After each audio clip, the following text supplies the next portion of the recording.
for today's video, pupunta tayo ng Laguna Bel Air 4 para i-check yung unit na pinare-renovate ng kliyente natin. Actually guys, hindi lang lupa, house and lot na buo yung in-offer natin. Tayo po ay nag-o-offer din ng construction para sa renovation or ground zero. And guys, yung unit, bibidyoan natin, kaya tayo nagdala ng drone and itong DJI Pocket 3 natin. So tara, samahan nyo ako. At yun guys, manggagaling tayo dito sa Laguna Bel Air 2. And again, yung pupuntahan natin ay Laguna Bel Air 4. So napakalapit lang, halos tatawid lang naman tayo. And si contractor nga pala guys, taga dito lang din sa Laguna Bel Air 2. Pupuntahan muna natin siya, or kung hindi natin siya mabutan sa kanila, siguro nandun na siya sa unit, sa site. Guys, suggestion ko lang, kung bago pa lang kayo dito sa Laguna Bel Air and naghahanap kayo ng contractor, kasi dito may mga restriction, may mga rules kang dapat sundin, mas maigi na kumuha tayo ng contractor na taga dito talaga, kasi alam nila yung plano, kabisado na nila yung gagawin para mapabilis yung pagpapatayo nyo ng bahay.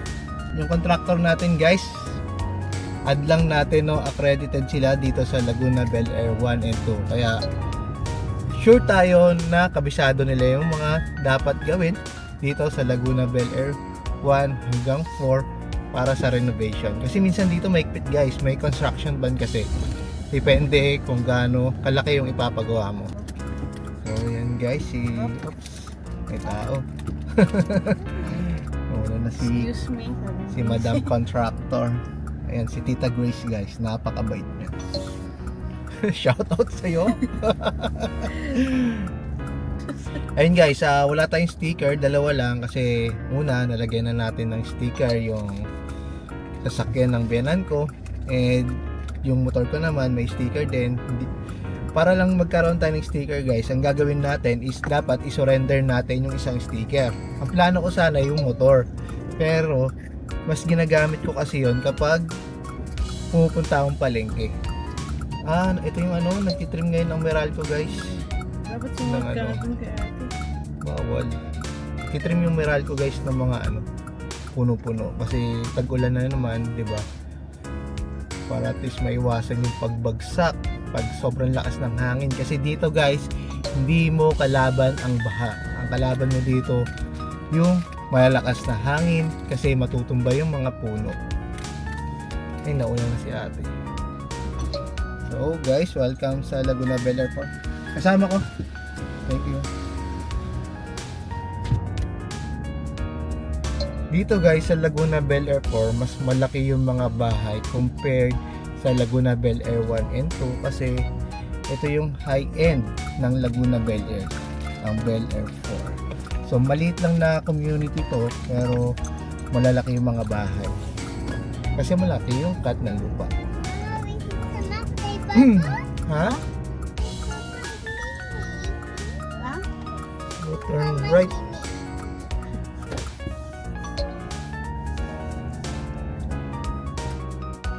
So yan guys, ready na tayo magpalipad ng drone.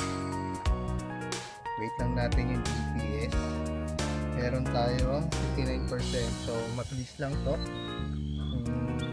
Kaya kailangan makuhaan natin agad ng magandang video. Nadapa si AC, pero okay lang naman siya, kasama sa paglaki. Yun, ready na guys, okay na yung GPS. Take off na tayo.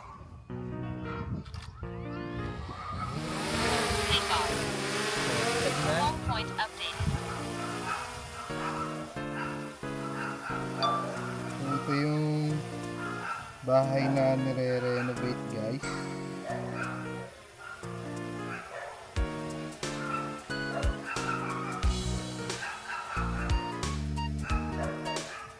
So halos gibayan lahat.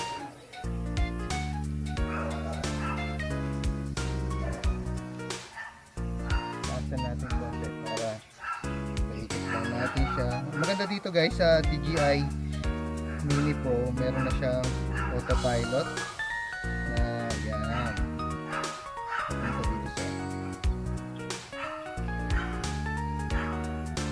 Mamaya naman yung loob yung bibidyoan natin. Master shot natin guys yan. Pusa na yan guys ha. Pakita ko sa inyo sa kanila. Pusa na yan, nagpa-pilot. So, safe naman yan gawin. Kasi naka-program na yan.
Alright guys, edit na lang natin tong video na to.